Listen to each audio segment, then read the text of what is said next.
அனைவருக்கும் வணக்கம். நாம இப்போ பாக்கியலட்சுமி சீரியலில் என்னெல்லாம் சுவாரஸ்யமான விஷயங்கள் நடக்குதுன்னு பார்க்கலாம் வாங்க. நம்ம பாக்கியலட்சுமி வீட்டில் நடந்துட்டு இருக்கிற விஷயத்தை எல்லாத்தையுமே போட்டு ரொம்பவே கன்ஃபியூஸ்டாக இருக்காங்க. என்ன காரணம்னு பார்த்தீங்கன்னா, அத்தையும் சரி கோபியும் சரி முன்னாடி இருந்த மாதிரி இல்லாமல் டோட்டலாக மாறி போயிட்டாங்க. இப்போ கோபி எல்லாத்தையுமே புரிஞ்சுக்கிறாரு. அதுக்காக அவரோட சேர்ந்து வாழணும் அப்படிங்கிற எந்த விதமான ஆசையோ கனவோ நமக்குள்ளே கிடையவே கிடையாது. ஆனால் இதை புரிஞ்சுக்காம அத்தை எனி டைம் தான் பையனை பற்றி மட்டுமே யோசிக்கிறாங்க. அந்த இடத்துல நமக்கும் மனசு இருக்குது, நமக்கும் எண்ணங்கள் எல்லாமே இருக்குது, அதை நம்ம செயல்படுத்தணும்னு ஆசைப்படுவோங்கிறத பற்றி யோசிக்காமல் எதையாச்சும் ஒரு முடிவு பண்ணிடுறாங்க.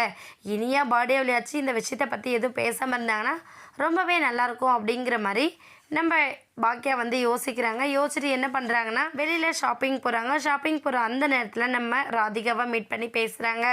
மீட் பண்ணி பேசும்போது நம்ம இனியாவுக்கு கல்யாணம் பண்ணி கொடுத்ததுக்கப்புறம் ரொம்ப சந்தோஷமாக இருக்கான்னு நான் நினச்சிட்ருக்கேன். ஆனால் அவங்க வீட்டில் அவங்க அப்பாவும் சரி, இன்னொரு பக்கம் நிதிஷும் சரி, இந்த ஆகாஷோட விஷயத்தில் ஒரு மாதிரி நடந்துக்கிறதா இனியா ரொம்ப ஃபீல் பண்ணா. அது இல்லைன்னு நாங்கள் எவ்வளோ எடுத்து சொல்லியும் அதை அவங்க கேட்கக்கூடிய மனநிலையிலே இல்லை. என்ன செய்யறதுனே எனக்கு எதுவும் புரியல அப்படின்னு சொல்லிட்டு நம்ம பாக்கியா ராதிகா கிட்ட சொல்கிறாங்க. ராதிகா நீங்கள் ஒன்றும் கவலைப்படாதீங்க பாக்கியா, இனியா ஒன்றும் சின்ன பொண்ணு கிடையாது. என்ன ப்ராப்ளமாக இருந்தாலும் அவள் ஃபேஸ் பண்ணிப்பா. ரொம்ப தைரியமான பொண்ணு. அதனால நீங்கள் அவளை நினச்சி ரொம்ப ஒரி பண்ணிக்க வேண்டாம். அப்படி ஏதாச்சும் அவளால் சமாளிக்க முடியலன்னா இனியா கண்டிப்பாக அடுத்து உங்ககிட்ட தான் சொல்லுவா. அதனால நீங்கள் தைரியமாக இருங்க, ஒன்றும் ஃபீல் பண்ண வேணாம் அப்படின்னு சொல்லிட்டு ராதிகா ரொம்ப அழகாக எடுத்து சொல்லி புரிய வைக்கிறாங்க. அது மட்டும் இல்லாமல் கண்டிப்பாக நம்ம ராதிகா அவங்களால முடிஞ்ச உதவியை நம்ம இனியாவுக்கு பண்ணதான் போகிறாங்க.